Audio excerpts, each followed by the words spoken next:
avec moi Jean-David, Martin et Mounia, qui représentent trois fonds très différents. Donc avec Martin d'Index Ventures, tout droit venu de Londres, en jet privé, non pas en jet privé. Jean-David qui est le dirigeant de Isaïe, qui est un fonds dont vous avez sans doute entendu parler, qui vient de fêter ses 4 ans. Et Mounia qui travaille pour Shipstead Growth à Paris.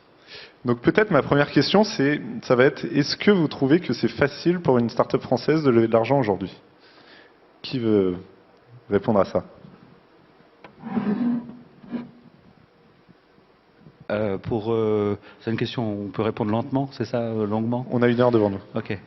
Alors, est-ce que c'est facile? Non, c'est toujours très difficile de lever de l'argent. Est-ce que c'est plus difficile qu'avant? La réponse est non, c'est plus facile qu'avant, notamment en early stage, parce que les acteurs type angel, fonds d'entrepreneurs, fonds d'amorçage, etc., se sont multipliés, et donc il y a plus d'intervenants sur le marché, notamment en early stage. Mais ça reste un exercice très difficile. Pour donner juste un chiffre, nous on fait du post-amorçage chez Isaïe. On reçoit à peu près 1500 dossiers par an et on en fait 2,5. Donc ça donne le ratio. Donc il y a une très forte sélectivité. C'est plus sélectif que la moyenne par contre. On est peut-être plus sélectif que la moyenne, mais surtout on reçoit beaucoup de dossiers qu'on considère comme trop tôt et qu'on regarde année après année, si je puis dire. Mais globalement, la capacité de funding de la France, notamment en early stage, est quand même très modeste. Si on compare avec les États-Unis et on ramène ça au PIB, les angels français investissent 25 fois moins que les angels américains, et les VC français investissent entre 8 et 10 fois moins que les VC américains. Ramené au PIB, hein, oui, parce que pas ramené au PIB, les VC français, c'est de l'ordre de 27-28 fois moins qu'aux États-Unis, je crois. Oui, c'est ça, 6 fois. Le PIB est plus gros. Ouais. Voilà, le PIB est plus gros. Donc voilà, c'est plus facile qu'avant, mais ça reste un exercice difficile. D'accord. Et la solution, c'est quoi alors? C'est d'essayer d'aller lever de l'argent ailleurs et peut-être en Europe, dans d'autres villes en Europe? À Londres, par exemple? Nous, on regarde beaucoup de boîtes françaises et on a un fonds de seed dédié. On a fait à peu près 90 investissements de seed dans les 3 dernières années. Donc on est un peu moins sélectif que Jean-David. C'est quoi la taille des fonds managés par Index aujourd'hui? Alors on a 3 fonds actifs en ce moment. Donc on a un fonds de Life Science qui est avec une équipe séparée, un deal flow séparé, qui fait 150 millions d'euros. Et on a 2 fonds tech, IT. Donc un fonds early stage pour lequel je bosse principalement qui fait à peu près 350-400 millions d'euros. Et un fonds growth stage qui fait 500 millions d'euros. Et donc le early stage c'est à l'intérieur du early stage qu'on a une poche dédiée au seed d'environ 20-30 millions d'euros. Et ça fait 2 fonds qui sont comme ça, donc en gros c'est 2 fois 20 millions d'euros. Et c'est à partir de là qu'on investit dans ces 90 boîtes à peu près. Et c'est des boîtes plutôt françaises, ces 90 boîtes ou pas? C'est vraiment. Donc nous on investit la moitié aux États-Unis et la moitié en Europe et en Israël. Donc il y a 4 ou 5 boîtes françaises dans le lot, ce qui est pas mal et qui est à peu près représentatif du PIB français par rapport aux autres pays. Donc nous, la manière dont on regarde le monde, c'est avec une série de hubs. Donc il y a 3 hubs principaux sur lesquels on passe vraiment beaucoup de temps, voire on a des bureaux. Donc c'est San Francisco, New York et Londres. Et des hubs un peu secondaires mais quand même très importants où on n'a pas de bureau mais on a des gens quasiment toutes les semaines sur place, donc Paris, Berlin, Stockholm et Helsinki et Copenhague, donc en gros les pays scandinaves, et puis Tel Aviv. On est organisé comme ça. Juste pour compléter, Index et Martin sont parmi les rares acteurs non domestiques à faire du seed en France. Sinon, tous les autres acteurs sont locaux, sont domestiques. Et d'ailleurs, c'est quand même comme ça que le monde du venture et du capital risque est organisé dans le monde. C'est que le très early stage, en général, est fait de façon très locale. Typiquement, un fonds de seed californien, il va reprendre que des boîtes coincées entre la 101 et la 280, et même à l'est de la baie, il va considérer que c'est trop loin. 10 km², quoi. Voilà. Moi, j'aimerais ajouter juste que, grâce à des acteurs comme Index ou même à beaucoup de business angels, c'est beaucoup plus facile quand même aujourd'hui de lever en amorçage. J'ai l'impression qu'en dessous de 500 000 euros, c'est quand même beaucoup plus simple aujourd'hui qu'il y a quelques années. Par contre, là où je trouve que les entrepreneurs ont des difficultés et perdent en général 6 à 12 mois, c'est sur la série A. Où finalement il y a des acteurs, mais on est très très sélectif et on fait peu de deals à ce niveau. Alors pourquoi? Mais alors ça concerne sans doute moins Index qui fait pas mal de séries A. Mais pourquoi les VC français sont plus frileux dès qu'il s'agit d'aller au-delà du seed? Non, je ne crois pas que les VC français soient plus frileux. Les ont VC moins les français moyens sont même centrés sur les séries A. Parce que quand on regarde l'industrie, la plupart des fonds sont des petits fonds, hein, entre 50 et 100 millions. Il y a très peu de fonds au-dessus de 100 millions. Donc ça veut dire que la ligne moyenne d'investissement, quand je rentre, c'est 3 millions d'euros et j'en garde 3 pour la suite. Et avec ça, je fais une quinzaine de deals. Hein, donc la structure du marché de VC français, il est centré sur le petit série A, le série A de 3 millions d'euros. Et d'ailleurs, il y a évidemment beaucoup de candidats et peu d'élus, mais cette zone-là, à mon avis, pas encore en situation de crunch. Par contre, très très clairement, quelqu'un qui a besoin de beaucoup plus d'argent pour faire un gros série A, ou quelqu'un qui veut faire un série B un peu solide, aujourd'hui c'est très compliqué parce qu'il n'y a pas de fonds français qui ont la taille pour le faire, très peu. Il y a en gros la BPI et Iris Capital qui ont des gros fonds. Je crois que c'est les seuls capables de faire un chèque supérieur à 5 millions d'euros à eux tout seuls. Alors après on peut syndiquer, on peut mettre, s'il y a aussi Idinvest qui peut faire des chèques de cette taille-là, mais en gros on peut syndiquer et mettre 3 VC qui mettent chacun à 4 et ça fait un tour de 12, mais convaincre un syndicat de VC de rentrer, etc., c'est compliqué. Et c'est là qu'à ce moment-là, il y a quasiment une obligation d'aller chercher des investisseurs internationaux, notamment à Londres, mais pourquoi pas aussi à New York, parce que les gros tours de table ne peuvent pas être lidés par des acteurs français, ou en tout cas ils sont très peu à pouvoir le faire. Alors si on fait... Vas-y. En fait, j'aimerais aussi ajouter qu'à ce niveau-là, nous justement, l'approche qu'on a chez Chipset, nous on est un groupe, donc on est un investisseur industriel. On fait très peu de deals parce que quand on investit dans une boîte, on pense qu'un jour elle fera partie du groupe. Par contre, justement, on est capable de mettre beaucoup d'argent sur un deal qui justement a besoin de qui a besoin de 10 millions d'euros par exemple. On est capable de le faire, c'est ce qu'on a fait avec Prêt d'Union par exemple. Voilà. Donc Prêt d'Union, c'est une société qui avait déjà levé en série A et en série B. Nous, on est intervenu en série C et c'était un tour de 10 millions d'euros. Ça, on est capable de le faire, mais on va le faire sur peu d'acteurs parce que c'est pas notre stratégie de faire 15 deals par an. Alors, faisons un petit jeu de rôle. Imaginons que je sois entrepreneur. Imaginons. J'ai l'idée du siècle. Alors, il n'y a pas que l'idée, hein, bien sûr, mais j'ai l'idée du siècle, un truc très consumer, qui peut soit cartonner et devenir la prochaine billion-dollar compagnie, soit se planter royalement. J'ai un MVP, j'ai un petit peu d'utilisateurs, un petit peu de traction, aucun revenu. Comment je fais pour lever de l'argent ? Je crois qu'aujourd'hui, même dans la vallée, le mythe de je peux lever de l'argent, je suis un first-time entrepreneur, je peux lever de l'argent juste avec un MVP et quelques utilisateurs pour un produit B2C, c'est un mythe. Moi, je crois pas. On n'est pas d'accord, mais si je vois des boîtes comme un Frontback par exemple, donc nous on était investisseurs en seed chez Check10, qui a ensuite pivoté qu'une boîte belge, qui a ensuite pivoté pour devenir Frontback. Avec Check10, il n'arrivait absolument pas à lever d'argent. Au début de Frontback, il en a levé pourtant à ce moment-là. Oui, mais il a levé un tout petit peu de seed et il avait déjà un peu de volume, mais il était incapable d'aller même d'avoir un bridge. Et c'est au moment où il a eu Frontback et que là il s'est mis à avoir plusieurs dizaines de milliers d'inscrits par jour et après plusieurs centaines de milliers de monthly actives qu'il a pu commencer. Je crois que je sais plus, quelqu'un me disait ce matin que pour arriver chez Y Combinator, maintenant, même avec un business consumer, il fallait déjà avoir un produit qui avait 2 ou 3 000 sign-up par jour. Donc c'est juste que la scale pour créer des géants de consumer est devenue bien plus importante qu'elle était avant. Et aujourd'hui, on ne regardera pas, même si tu as 10 000, 20 000, 30 000 monthly actives, c'est microscopique par rapport à si tu regardes les leaders sur le chart. Quoi. Parce que c'est plus simple aujourd'hui de faire un MVP, ça demande moins de moyens et on se met à 2 dans un garage et c'est parti. Ouais, c'est plus simple. Il y a deux choses. C'est plus simple de construire et c'est plus simple de distribuer. Donc, c'est plus simple de construire parce que tu as le cloud et qu'il y a énormément de ressources open source et qui sont assez faciles à plug and play et SaaS. Et après, c'est plus facile à distribuer parce que c'est assez facile d'être featured par Apple ou d'avoir créé une mécanique un peu virale sur Facebook et de récupérer les premiers 50, même 100 000 downloads. Et ça veut pas dire grand-chose.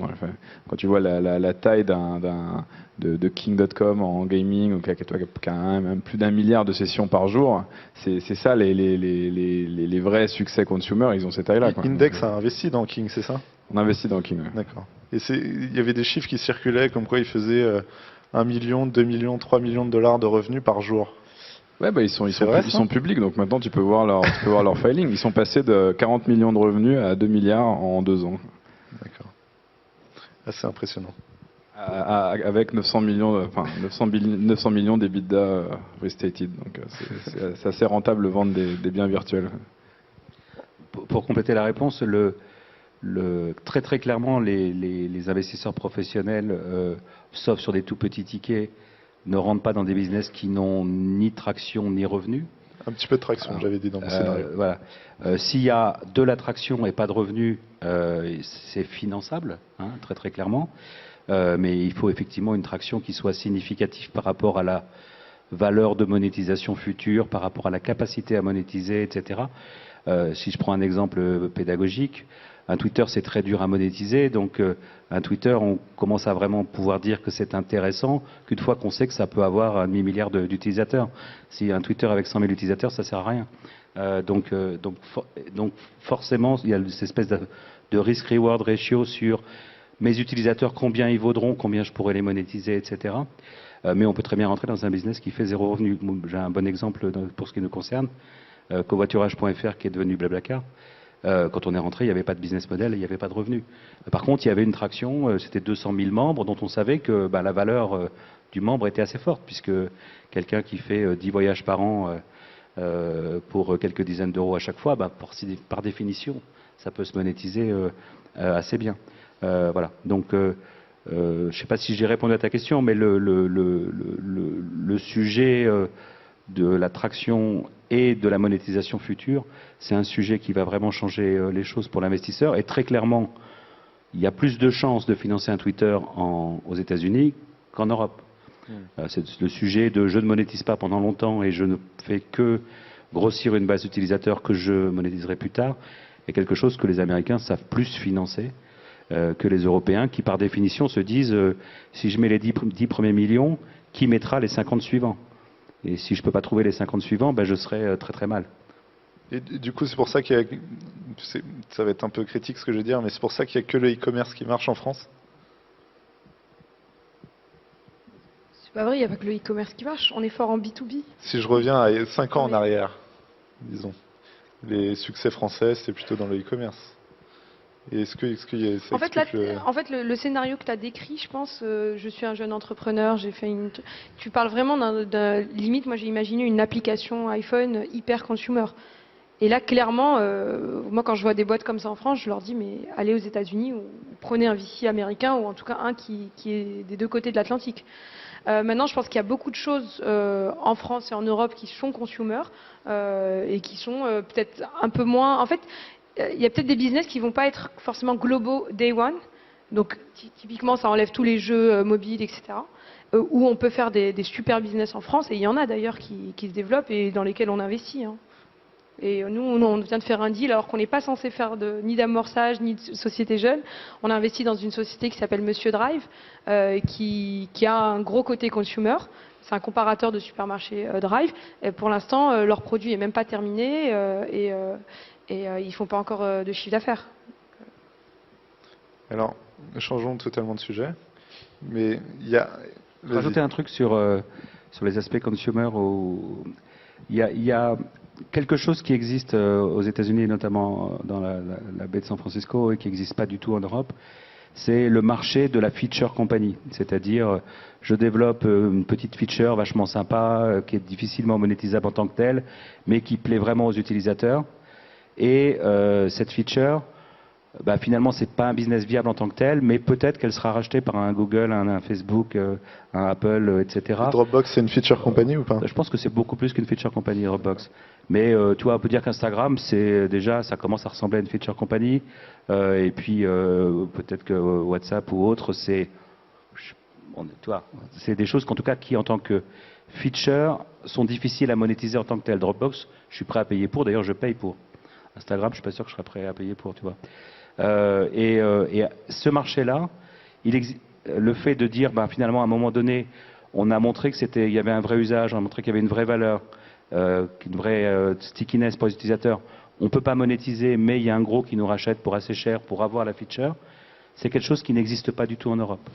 Donc si tu es investisseur européen, par définition, les chances que ton truc installé dans le 13e à Paris soit racheté par Google depuis Mountain View étant super faible, ben forcément, ça sera difficilement finançable et peut-être qu'il vaut mieux effectivement. Alors qui dans 5 ans va racheter les petites startups justement et créer un marché de l'exit un peu plus conséquent en France? Et qui le fait déjà actuellement? Écoute, historiquement, il y a très très peu d'acheteurs industriels capables de payer le prix en France. Moi, j'ai fait 21 sorties dans ma vie de capital risqueur, ça fait 15 ans que je fais ce métier.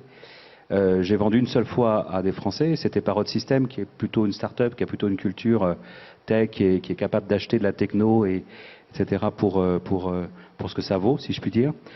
Toutes les autres ventes que j'ai faites, c'était des acteurs non français, même non européens. Et quand j'ai eu en concurrence des acheteurs français et des acheteurs américains ou japonais, etc., le mieux-disant des Français était au mieux à la moitié du prix du mieux-disant international. Et donc, comme on n'est pas complètement idiot, on ne vend pas les trucs à la moitié du prix. Donc, forcément, on les vend à ceux qui payent le plus cher. Il y a quelques acteurs, on va dire en France, qui ont un historique de M&A, on va dire, comparable à celui de boîtes américaines. Il y a Dassault Systèmes qui a acheté énormément de boîtes. Et il y a Criteo qui va devenir un acquéreur dans le big data de façon évidente. Ils ont commencé et ils vont continuer.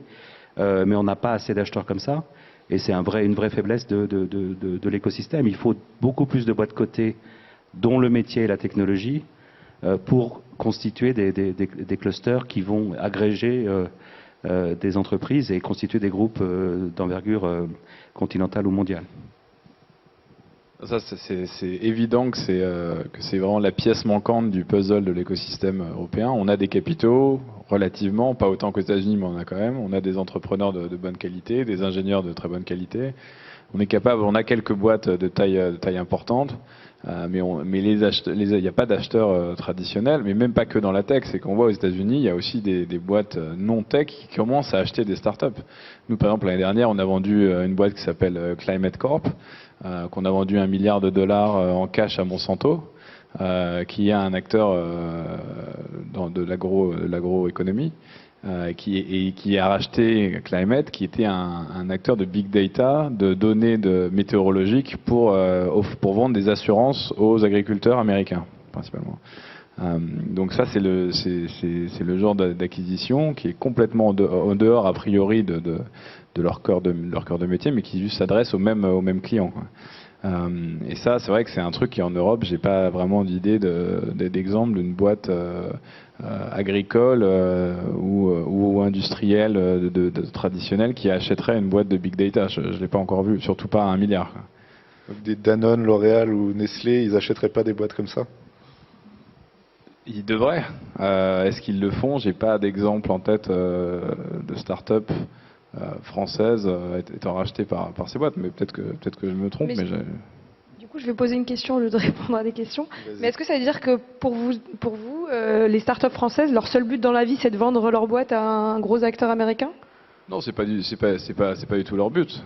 Idéalement, elles pourraient s'IPO sur un marché européen, ce serait le rêve. Mais il faut aussi voir que la création d'un écosystème passe par des sorties fréquentes. Et si tu es obligé d'avoir des IPO, c'est-à-dire des sorties à plus de 100, 200, 300 millions de liquidités, la probabilité que ça arrive est beaucoup plus faible que d'être capable de vendre une boîte à entre 20 et 100 millions à un acteur, plus traditionnel ou à une entreprise. Et alors, changeons de sujet cette fois. Il y a un truc qu'on me répète tout le temps chez les VC, c'est que la plus grande peur des VC, c'est de passer à côté du deal en or. du deal en or, de la start-up géniale, et de dire non, on va pas investir, et puis de le regretter 3-4 ans plus tard. C'est laquelle, pour chacun d'entre vous, la boîte où vous avez dit non? Moi, je suis assez serein là-dessus. On a promis qu'on sortirait dans. Alors, je ne sais pas quand est-ce qu'on le fera, parce que pour l'instant, on n'a pas encore de logo à mettre sur la page, mais que sur le site Isaïe, il y aurait l'anti-portfolio page, c'est-à-dire les boîtes qu'on a ratées et qu'on aurait dû faire et qu'on avait vu au bon moment et qu'on a. Il n'y aurait aucun logo aujourd'hui Alors, dedans? à l'instant T, il n'y en a aucun, mais on n'a que 4 ans d'existence. Par contre, si je prends mon histoire d'investisseur, j'ai dit à Jean-Baptiste Rudel que Criteo ne marcherait pas du tout en printemps 2006. Je m'en souviens très bien. Donc si je devais faire ma page personnelle, mon anti-portfolio page, j'ai un très bon exemple. D'ailleurs, j'avais pas totalement tort, puisqu'il a mis quand même 2 ans à trouver un modèle qui marche par rapport à ce qu'il avait lancé initialement. Mais par contre, l'erreur fatale, c'était de dire j'ai face de moi un entrepreneur de très très grande qualité sur un sujet qui de toute façon est porteur d'opportunités. J'y vais sans savoir ce qu'il va faire. Ou en sachant qu'il va faire autre chose que ce qu'il me dit. Ça, j'ai pas su le faire à l'époque. Moi, je vais te surprendre, je suis assez sereine sur ce sujet. Je me dis que je vais sûrement rater des tonnes de super boîtes, mais c'est pas grave. L'essentiel, c'est que le peu d'investissement que je vais faire... C'est pas ta plus grande crainte, en fait. Ma plus grande crainte, c'est que déjà, celles que je fais, ce soit des belles boîtes. Je sais qu'il y en a sûrement plein que je vais voir, que je ne vais pas repérer et qui vont être des super boîtes. Mais je me dis, de toute façon, je ne vais pas tout faire. Et heureusement, il y a plein de VC et qui ont tous des stratégies et des visions différentes. Et tant mieux. Je me dis, bon, si j'arrive à pas me louper sur ce que je fais, c'est déjà pas mal. C'est marrant parce que moi j'ai la position complètement inverse. Ou au contraire, notre mission à la base chez Index, c'est vraiment d'être associé et d'aider toutes les billion-dollar companies qui viennent d'Europe. Ça, c'est notre mission depuis la création et c'est ce qu'on veut faire. Et quand on en rate une, on n'endort pas la nuit, quoi. Et on en rate plein parce qu'on en voit aussi plein parce qu'on a une taille suffisante qui fait qu'on arrive à avoir des boîtes à plusieurs stades de développement, seed, série A, série B. Donc nous, il y en a qu'on a raté 3-4 fois. Des Spotify, on en a, la liste est malheureusement longue. Il y en a qu'on arrive finalement à rattraper aux branches juste avant la fin, Zendesk par exemple, récemment. Qui est rentré en bourse. Qui est rentré en bourse il y a quelques semaines. Et donc nous c'est vraiment donc le portefeuille est long. J'ai 2 exemples en tête. Alors, au niveau du fond, on a vu Pinterest en seed. Parce que le fondateur était le type qui travaillait en face de l'un de nos associés pendant 3 ans chez Google. Et notre associé nous a dit, ce gars est un génie et ça fait 2 ans qu'il galère dans sa cave avec son truc. Ça a l'air complètement débile, mais les chiffres commencent à être pas mal. Et bon, alors à notre décharge, on avait quand même on avait quand même fait une offre, mais on était juste à 1/10 du prix là où c'était fait. Donc c'était pas complètement, on s'était pas complètement planté. On s'était juste complètement planté sur le potentiel possible de cette boîte. Et puis, non, moi personnellement, j'ai raté Blablacar, quoi. Donc en série A, donc c'est quand même pas en série A, en série B. Après Isaïe, quoi. Donc ça c'est quand même un bel échec. Alors, ceci dit, avec des fonds multistage, c'est plus facile de les rattraper. J'ai raté le série A, je fais le série B, etc. Les termes sont moins avantageux, quoi. C'est pour ça que quand tu les loupes 3 fois de suite, tu vois, Spotify, le type était bossé chez une de nos boîtes avant, il a monté Spotify, on l'a vu en site, série A, série B, à chaque fois il dit c'est trop cher. Bon bah non, c'est pas trop cher. Plus cher, voilà, c'est encore plus cher. Et alors même récemment tu as investi dans du Bitcoin. Tu penses que c'est important le Bitcoin, et est-ce que l'Europe c'est un terrain favorable pour faire des boîtes en Bitcoin? Ouais, non, je pense que nous, vu notre approche qui est de dire on s'en fout de perdre de l'argent entre guillemets, dans le sens où tu vois, prenons Blablacar, si on avait mis 5 millions et qu'on les avait perdus sur un fonds on gère 1 milliard, ça n'aurait aucun impact. En revanche, de ne pas avoir investi dedans et de ne pas sortir si un jour cette boîte sort à plusieurs milliards et qu'on aurait pu avoir 25% de la boîte, en fait, on perd pas. Le risque, c'est pas de perdre 5 millions, le risque, c'est de ne pas faire 250 millions. Nous, c'est vraiment comme ça qu'on voit les choses. Donc, c'est une approche un peu différente. Et le Bitcoin, c'est exactement ça. Le Bitcoin, c'est un truc, c'est complètement binaire. C'est soit si ça marche, ça va révolutionner des industries gigantesques qui sont pratiquement le paiement, la finance, les remittances. voire même l'or, enfin tout ce qui est valeur refuge. Donc ça peut disrupter des industries de plusieurs trillions si ça marche. Et on pense que ça a les caractéristiques pour marcher, parce que c'est assez disruptif en termes d'architecture et de code pour y arriver. Après, évidemment, le risque que ça marche pas est énorme, mais on aura perdu plus en n'investissant pas, si jamais ça marche, qu'en perdant les 10 millions qu'on va mettre dans les boîtes dans lesquelles on investit aujourd'hui. Donc pour nous, c'est quasiment même un move défensif, d'une certaine manière. Mais on croit quand même fondamentalement à ça. Et pour ta question sur l'Europe, ouais, je pense que c'est un terrain très favorable. Pour une fois, la fragmentation est plutôt une bonne chose, dans le sens où comme il y a beaucoup de pays et beaucoup de réglementations bancaires et de paiements différentes, tu as toujours une chance de trouver des zones un peu plus favorables et un peu moins lourdes en termes de régulation. Aux États-Unis, si le régulateur décide que ça lui plaît pas, tu peux pas en partir ailleurs, quoi. Donc il y a des pays qui sont assez favorables. Et l'Europe pourrait être bien placée pour faire ça. Il y a 3 boîtes de Bitcoin parmi les 3 meilleures qui sont européennes. Il y en a une en Angleterre, une en Slovénie et une en Finlande, et quelques autres qui sont en train de se monter. Donc nous, on a fait 2 investissements en Bitcoin qui sont tous les 2 aux États-Unis, mais on est très proche des boîtes européennes. Le seul problème du Bitcoin pour l'investir, je suis un peu long, mais je dis la dernière chose, c'est un sujet qui me tient à cœur. Mais le problème, c'est que la première génération de boîtes qui sont aujourd'hui arrivées avec une certaine forme de traction et une certaine maturité, c'est des gens qui ont acheté beaucoup de bitcoins quand le bitcoin valait 50 centimes. Donc c'est des gens qui n'ont pas besoin d'argent du tout. Donc ça, c'est un vrai problème qu'on a. Donc ils veulent pas d'argent, ils veulent pas rendre publicité, ils veulent pas ça. Ils gèrent parfois plus de fonds que nous, donc pas tout à fait, mais pas loin. Donc ça, c'est la difficulté qu'on a trouvée. C'est pour ça qu'on n'a pas encore pu investir dans des boîtes européennes principalement. Et tu penses qu'on va pouvoir payer son Blablacar en Bitcoin bientôt? Je sais pas, ça faut demander à Jean-David. Tu connais peut-être mieux Jean-David. Ouais. C'est dans la roadmap en Q4, mais je sais plus quelle année. Et alors, il y a un truc qu'on critique souvent au VC français, c'est la lenteur pour dire oui, pour signer des deals. Et comme quoi, il paraîtrait que c'est plus rapide de l'autre côté de l'Atlantique. Qu'est-ce que vous avez à répondre à ça? Moi, je pense que effectivement, le défaut souvent des VC français, c'est de dire non lentement.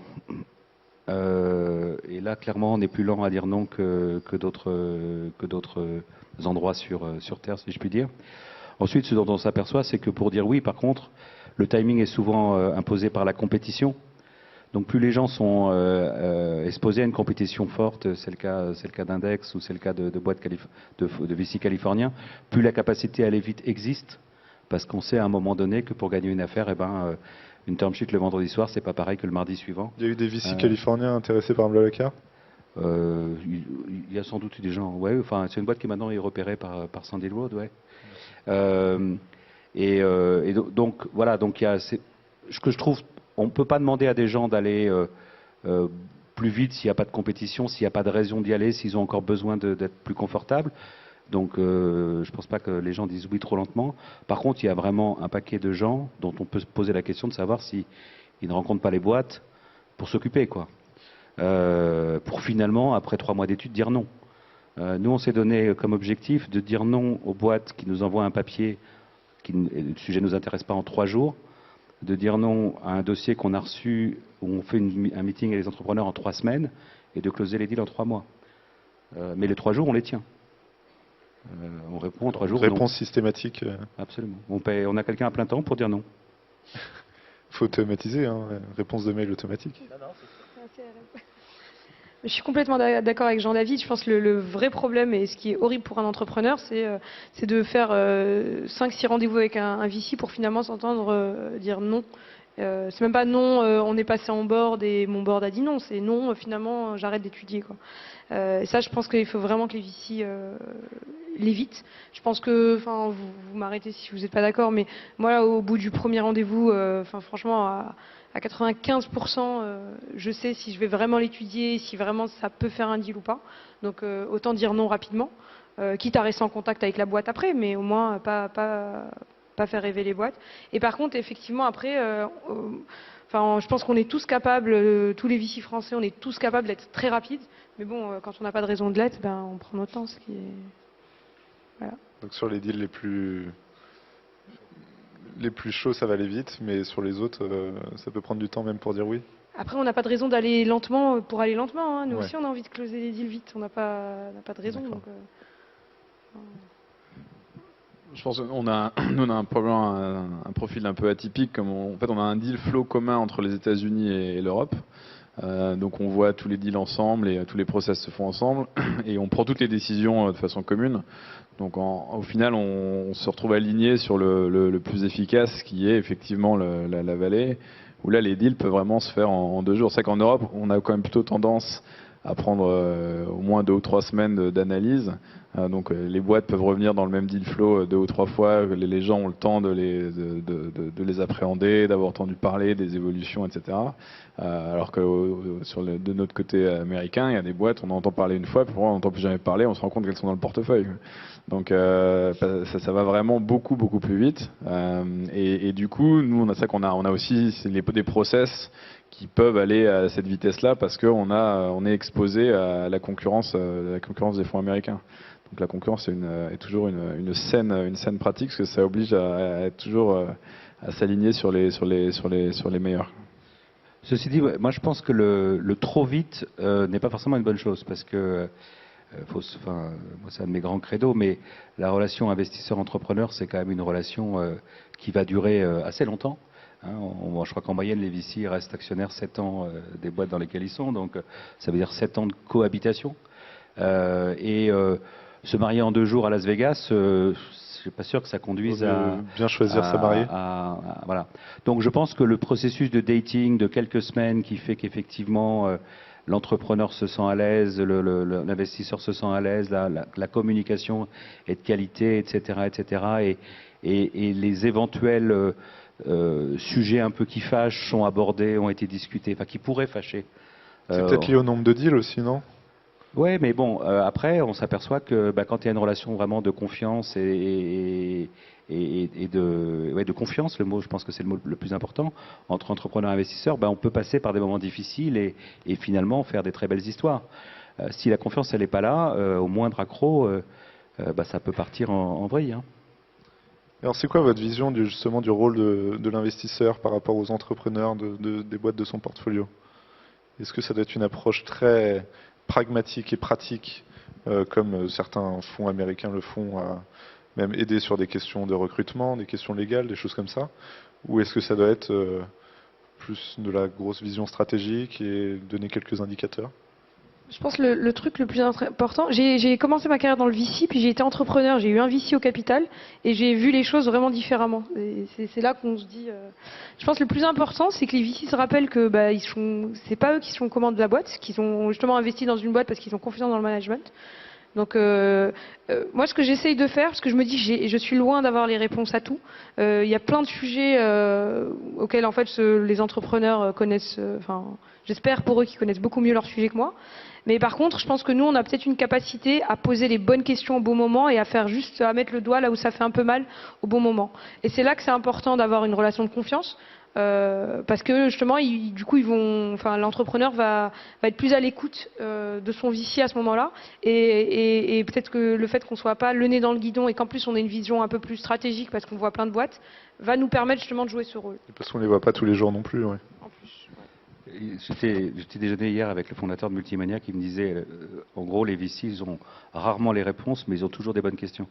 Donc c'est un peu provocateur, mais c'est assez vrai. En fait, la réalité de notre job, c'est qu'on a vécu plein d'histoires. Moi, je sais pas, j'ai été peut-être à 40 boards dans ma vie. Et donc, on a une capacité à détecter des patterns de choses qui vont bien, qui vont pas bien, de choses qu'il faut anticiper, qui pourraient ne pas aller bien, etc., etc. Signaux faibles ou signaux forts, plus fortes que l'entrepreneur qui est, lui, dans son couloir à avancer et à faire les choses. Si la confiance est là et qu'on lui dit, tu sais, attention, là, il faut que tu anticipes, tu vas avoir ce sujet-là, ou là, je serai toi, je ferai une pause, je n'accélérerai pas, je serai plutôt dans une logique machin, et qu'il y a la confiance, il y a à ce moment-là vraiment une capacité de copilotage, appelons ça comme ça, qui peut fonctionner. S'il n'y a pas la confiance, le gars dit il m'emmerde, pourquoi il me demande de ralentir, je fonce, ou pourquoi il me demande de tourner à droite, j'ai envie d'aller tout droit, enfin voilà. Donc c'est pour ça que je parlais de confiance et de cette relation-là.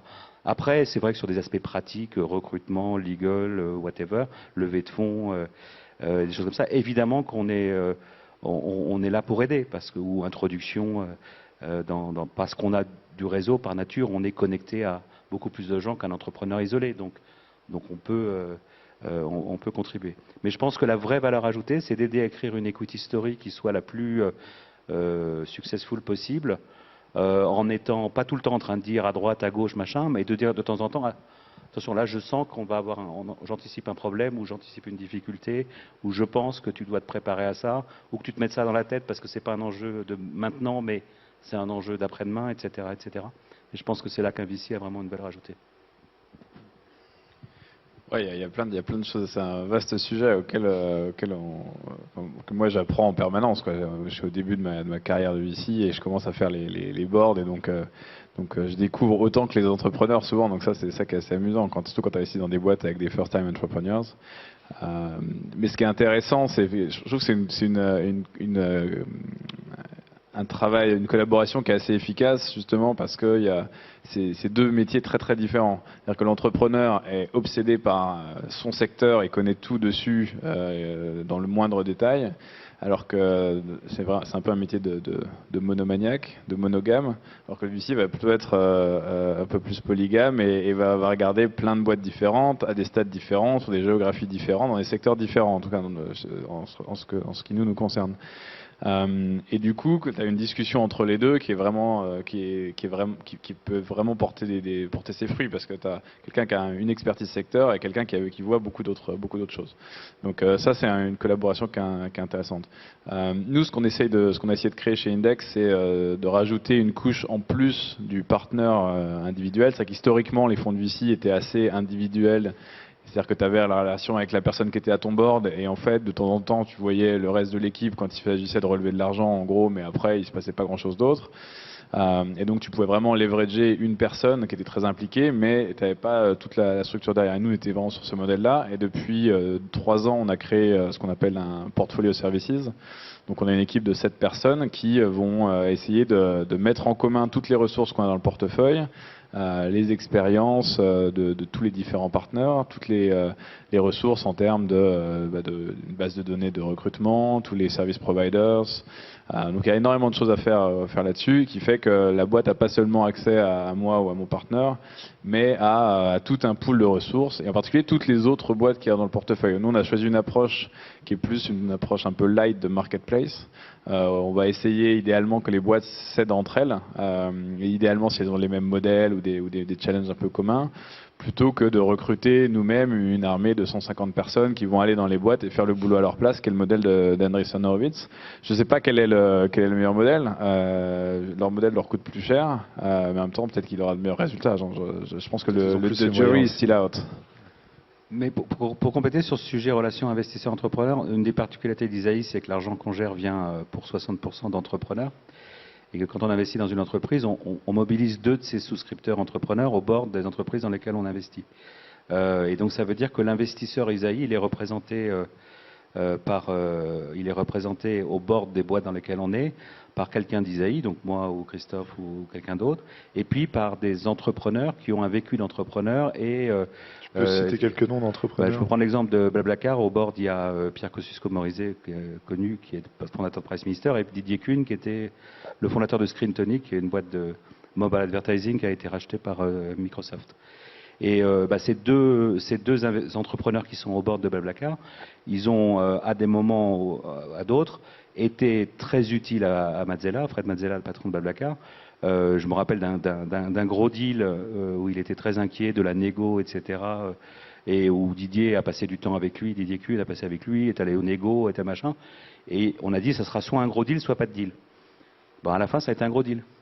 Et peut-être que s'il avait été tout seul, il aurait dit bon j'ai signé un petit deal, je suis content.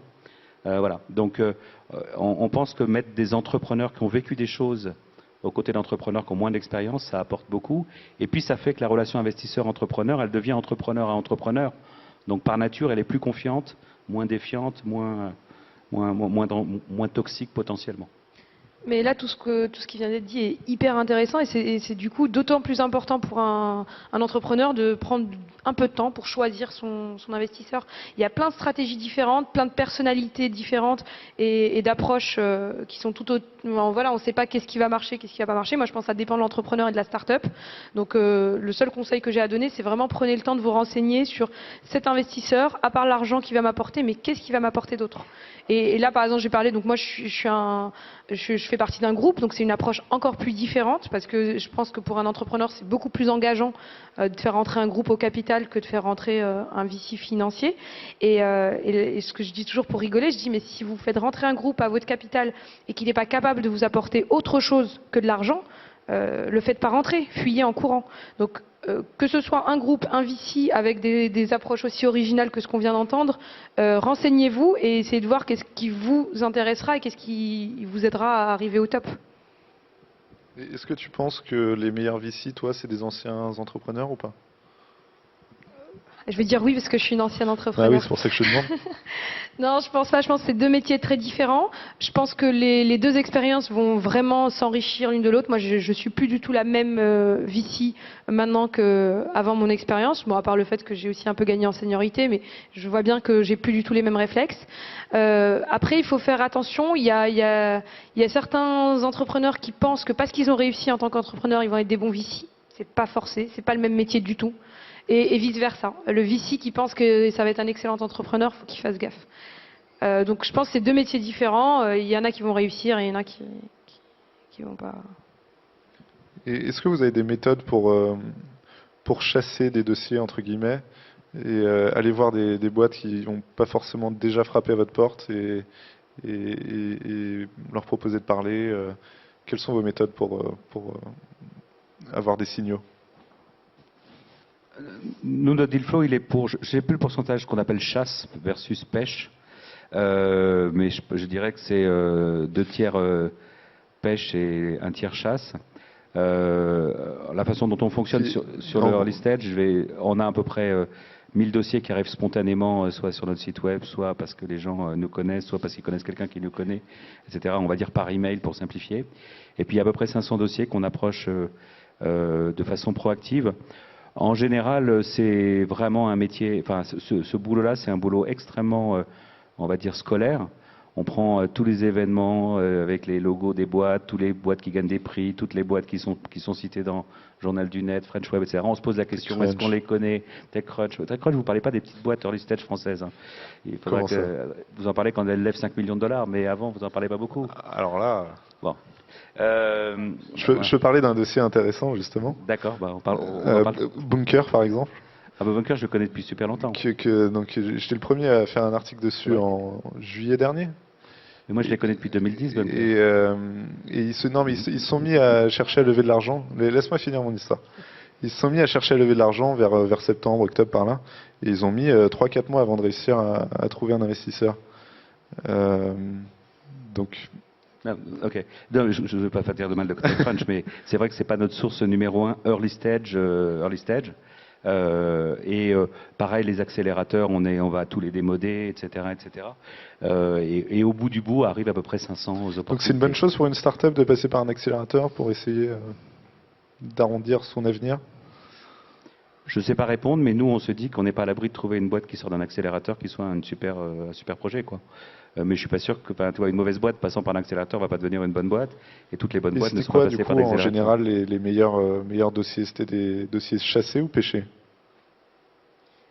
C'est des dossiers. La plupart du temps, je pense que les bons dossiers qu'on fait en tant qu'investisseur comme nous, au stade où on intervient, c'est les dossiers qu'on a vus très tôt, où on a tout de suite bien aimé l'équipe, où on a tout de suite bien aimé le space, mais où on n'a pas fait le deal tout de suite et où on les revoit 6 mois plus tard, 9 mois plus tard, ils ont bien progressé, ils ont fait ce qu'ils avaient dit, C'est ils ont un peu la chasse révisé aux la poissons. stratégie, et à ce moment-là, on décide de faire. Et ça a été le cas pour pas mal de boîtes. Moi, Blablacar, je l'ai gardé pendant 6 mois sous le coude parce que j'avais pas de fonds, donc je pouvais pas le faire. Donc ça s'est passé comme ça. Sticky Ads, on l'a fait 1 an après les avoir vus. Shopmium, 7 mois après les avoir vus, etc., etc. Donc je pense que c'est les meilleurs dossiers parce que, encore une fois, il y a cette confiance. On voit des gens, ils nous présentent un truc, ça n'a pas beaucoup avancé. 6-9 mois plus tard, ça a pas mal avancé. Et ça crée. Et puis il y a eu des discussions stratégiques où les gars ont pris en compte telle ou telle remarque qu'on avait faite ou telle interrogation qu'on avait. Et voilà. Et là, on a envie de mettre des sous. J'ajouterais juste, oui, effectivement, moi aussi je vais à plein de conférences, je regarde, je fais pas mal de sourcing sur TechCrunch aussi. Mais pour moi, c'est ça. Mais pour moi, ça, c'est faire mes devoirs. J'ai l'impression que quand même les super dossiers que j'ai eus entre les mains, c'est quelqu'un qui nous connaissait bien, qui connaissait bien la boîte en face et qui savait que ça allait matcher et qui a fait le lien, qui a fait la recommandation. Donc moi, je sais que j'ai certaines personnes dans mon réseau, quand elles m'envoient un mail en me disant « Tiens, ça, tu devrais regarder », ça a énormément de valeur et en général, ils se plantent pas, quoi. Voilà. Je veux dire, nous, je rajoute juste une chose, c'est qu'on a recruté un hacker in residence.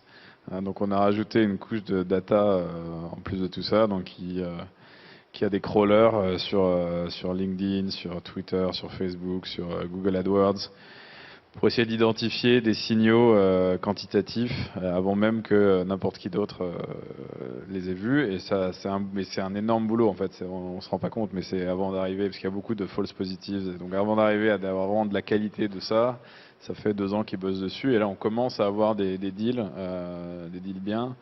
Mais les quelques on n'en a fait aucun encore, je crois, et on a vu des boîtes qui se sont avérées être très bien, mais qui avaient déjà levé parce qu'il y avait des mecs qui étaient sur place, qui les connaissaient et qui les avaient vus avant nous, quoi.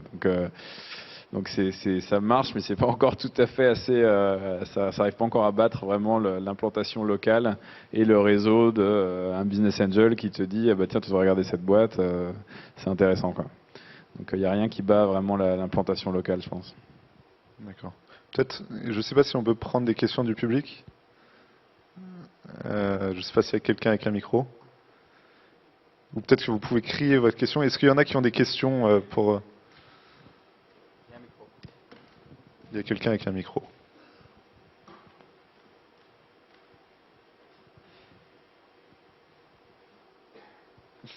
Personne.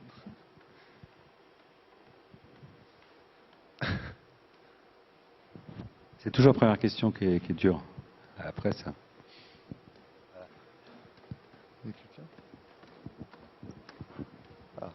Bonjour, Georges Blondeau, Société iBuy. Alors je suis arrivé un petit peu en retard, j'espère que vous n'aurez pas répondu à la question que je vais vous poser.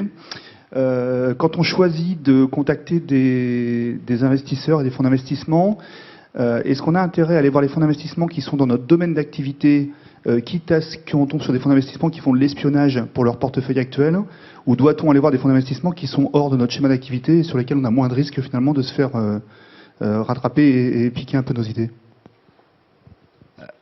La question est un peu agressive, non? Elle est directe. D'accord. Moi, je vais vous dire quelle est la règle, la règle qu'on observe quand on reçoit quelqu'un, un dossier, et qu'on propose à quelqu'un de le recevoir et de lui demander plus d'informations, etc. Dans un domaine où il y a potentiellement un overlap plus ou moins fort avec quelque chose qui est dans notre portefeuille, la première chose qu'on fait, c'est on dit on est investisseur dans la boîte X. Si vous souhaitez ne pas poursuivre la conversation, il n'y a pas aucun problème, on peut le comprendre, mais sachez qu'on est investisseur dans cette boîte-là. Et d'ailleurs, on va même plus loin, c'est qu'à la fin, lorsqu'on va faire un deal où on se dit que potentiellement les trajectoires des 2 boîtes pourraient se croiser, de 2 boîtes, celle qu'on a déjà dans le portefeuille et celle qui n'est pas dans le portefeuille, on fait se rencontrer les 2 CIO en disant à celui dans lequel on est déjà, si tu veux pas qu'on investisse dans cette boîte, on le fait pas. Donc on est extrêmement respectueux de ça. C'est pour ça que je trouvais votre question un petit peu agressive, parce que c'est effectivement très important. Maintenant, prendre un investisseur qui n'est pas dans votre domaine, ça veut dire un investisseur qui connaît rien à votre business, et c'est peut-être pas le meilleur conseil que je vous donnerais. Il y a des gros fonds californiens qui s'interdisent d'investir dans des boîtes dans le même domaine que des boîtes de leur portfolio aussi. De toute façon, tu essayes d'éviter, ne serait-ce que parce que tes CEO, en général, n'ont pas très envie que tu investisses sur leurs concurrents. Donc ça, c'est quand même la règle de base. Et c'est plus important de garder des bonnes relations avec tes entrepreneurs que l'inverse. Nous, on a un autre problème qui est lié au fait qu'on est multi-stage et multi-geographies. Donc nous, on a un problème qui peut être, on investit dans une boîte en growth aux États-Unis, est-ce qu'on peut investir dans une boîte seed en Europe qui est à peu près dans le même espace? Et là, on a plein d'exemples. Donc, toutes les semaines, on a de ce genre de problématiques. C'est plutôt oui ou non alors? Encore une fois, ça dépend de ce que disent les CEO. Si les deux CEO sont OK, nous, à la limite, on a clearé ça avec eux. Et après, évidemment, nous, la règle de base, c'est qu'on ne va jamais partager d'informations qu'on reçoit avec nos boîtes en portefeuille. Ça, c'est la base. Parce que la réputation, c'est tout dans ce métier. Si tu as dû perdre ta réputation, tu n'as plus de deal flow, tu es mort. Donc, pour le peu qu'on aurait à gagner à faire ça, on aurait tellement à perdre que ça fait aucun sens. Je compléterai juste par rapport à... Oui, on va faire de l'espionnage. Je pense que le métier d'investisseur, c'est un métier qui est basé sur l'éthique. Martin parlait de réputation, mais même moi je parlerai carrément de valeur. À vous d'utiliser votre jugement quand vous rencontrez un investisseur. Est-ce que vous avez confiance en lui? Nous, on entend des tonnes de trucs toute la journée, hyper confidentiels, et si on se met à ouvrir notre bouche, ça se saura très vite et ça marchera pas. Donc, faut avoir confiance aussi. Il y a des gens bien dans ce métier quand même. Est-ce qu'il y a une autre question? Oui, là-bas.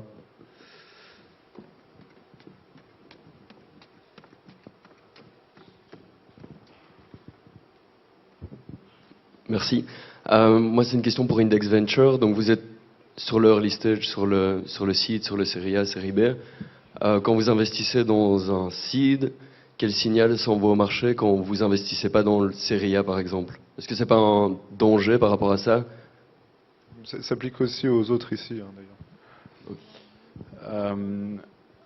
Ouais, il y a eu tout un débat là-dessus. J'ai l'impression que c'est un peu retombé, toutes ces questions, ce qui est une question valide. Mais en fait, les données prouvent que c'est pas le cas. Qu'il n'y a pas de signaling, enfin les données ne montrent pas, et qu'au contraire, si Index a investi en seed, Index ou quelqu'un d'autre a investi en seed, ça donne au contraire beaucoup plus de chances de lever en série A, soit auprès de nous, soit auprès de quelqu'un d'autre. Nous, ce qu'on s'est rendu compte, en fait, c'est l'inverse, dans le sens où on s'est retrouvé dans plusieurs cas à ne pas pouvoir faire les séries A des boîtes qu'on avait fait en seed. Parce qu'ils se sont dit, Index est déjà là, de toute façon, pourquoi on pourrait très bien faire rentrer quelqu'un d'autre qui nous apporterait quelque chose de plus, quoi. Donc ça, c'est le premier effet. Et le deuxième effet, c'est que nous, en étant à l'intérieur de la boîte en seed, quand tu es au bord d'une boîte, tu as tendance à avoir une vision un peu plus proche de la réalité de ce qui se passe, avec en particulier les problèmes, les risques divers et variés qui peuvent exister sur le business, les concurrents, les problèmes réglementaires et autres. Donc tu as tendance à avoir c'est toujours dur quand tu es à l'intérieur de ta boîte de pricer un tour et de dire ça va être vraiment génial. En fait, souvent c'est l'extérieur qui va te valider qu'un truc est en train de marcher ou pas. Et ce qui se passe, c'est que ça arrive régulièrement de boîtes qui vont voir d'autres investisseurs qui, eux, se disent, ne voient que le pitch, donc ils se disent c'est génial, c'est extraordinaire, et qui arrivent avec une valo super agressive.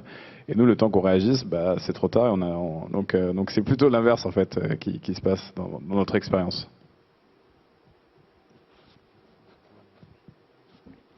Peut-être une autre question?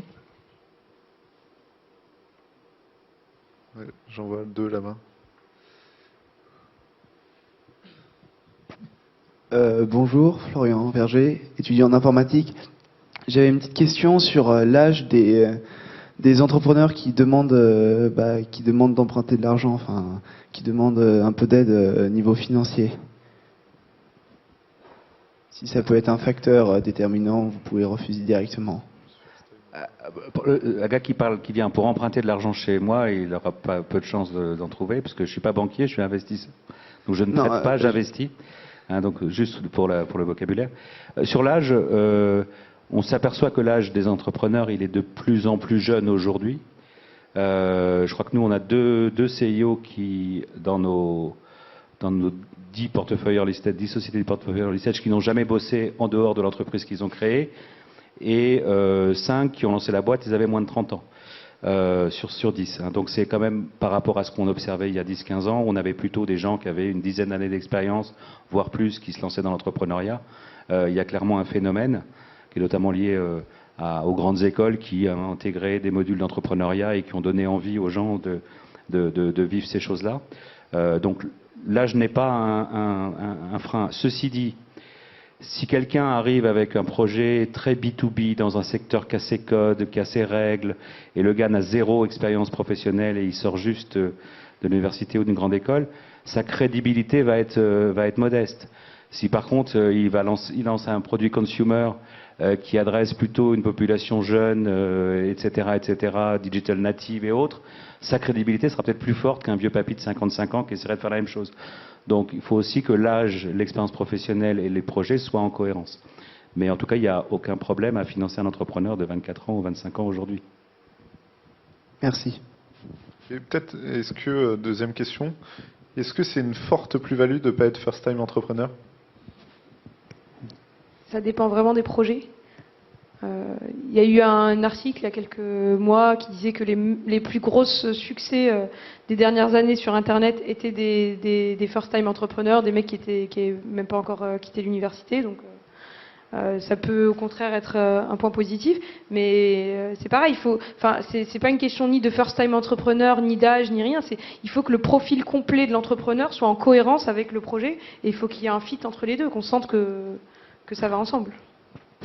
Nous, je sais que c'est Dom Vidal, qui est un de nos partenaires, qui dit ça souvent. C'est que ce qu'il a observé, c'est que, en particulier en Europe, où probablement les gens ont une aversion au risque un peu plus forte et ont probablement moins de capital de départ qu'aux États-Unis, l'avantage d'avoir des repeat entrepreneurs qui ont eu un succès et qui ont mis un peu d'argent de côté, c'est qu'ils sont beaucoup plus agressifs sur leur deuxième boîte, et donc c'est le cas de Criteo, qui est un cas typique, et qui sont prêts du coup à vraiment aller chercher le milliard plus même, si possible, alors qu'un first time entrepreneur, c'est vrai que toi, si t'as jamais travaillé vraiment, ou t'as jamais fait d'exit, et que beaucoup d'entrepreneurs, même à 30 ou 35 ans, n'ont pas de capital, parce que quand t'es entrepreneur, au début, ton seul capital, c'est les parts dans ta boîte, et souvent, t'as jamais sorti de cash, quoi.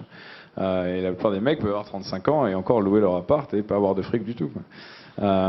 Et donc quelqu'un vient leur voir en leur disant je vais racheter ta boîte 100 millions et tu vas d'un coup avoir 30, 40, 50 millions. Bon, après tu payes les impôts, mais si tu finis avec 20, 25 millions, ça change ta vie. Ça change ta vie. Donc c'est difficile c'est difficile de dire non. Et c'est plus facile de dire non si tu as déjà quelques millions ou même un petit capital de côté pour pouvoir dire mais en fait non, je le fais pas, parce que je pense que ça peut aller beaucoup plus loin que si tu l'as pas, quoi.